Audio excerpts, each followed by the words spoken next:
white Nazis, not in Germany, right here in New York City, up there burning crosses, had a carload of guns ready to come at you like they came at the Jews over in Germany. And when they caught those Nazis, they found that one of them was a Jew. And that Jew running around here talking about Nazis, and some of them are nothing but Nazis themselves. You didn't hear them blow that up in the newspaper, did you? No, they tried to quiet it down. Why, when you find Jews who are Nazis, you really found something. In fact, I think you can find a whole lot of them who are Nazis. Always running around here trying to make you get sympathetic for them.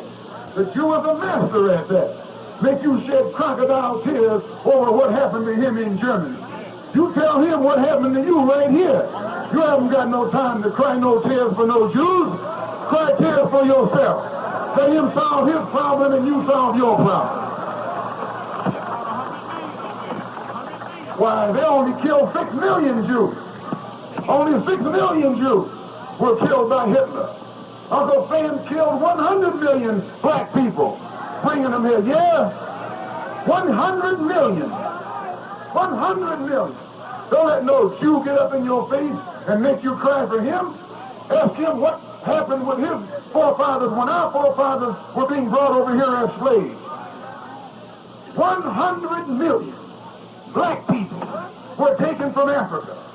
And when the Civil War was over, there weren't 6 million black people in America. There weren't 20 million black people in the Western Hemisphere. What happened to 80 million? Where did they go? Where did they disappear? Why, that dog dropped them in the water and worked them to death. He murdered them. He butchered them. He mutilated them. I mean 80 million of your and my forefathers. And you think that God is going to forgive him for that? No. You might be dumb enough to forgive him for it, but God won't forgive him for it.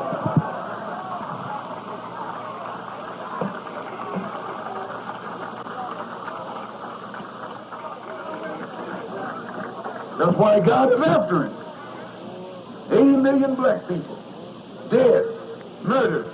And these Jews got the audacity to run around here and want you to cry for them. Let them go cry for themselves. Tell them if they're interested in your problem that you have some of these stores. Instead of opening stores up all in your neighborhood and robbing your deaf, dumb, and blind. Yes, the Jews do that. And some of them blue-eyed Jews are going to walk away from here and say that I'm saying something anti-Semitic. Anti-hell.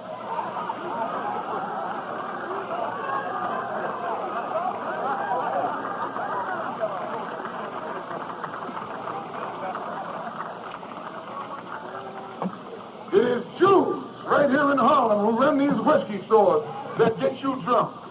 It is Jews that run these old run-down stores that sell you bad food. It is Jews who control the economy of Harlem and use it for themselves and for the benefit of Israel. And got nerve enough to walk around here joining some NAACP or CORE and think we're going to be blind to what they're doing to us. No, someone better pull their coat.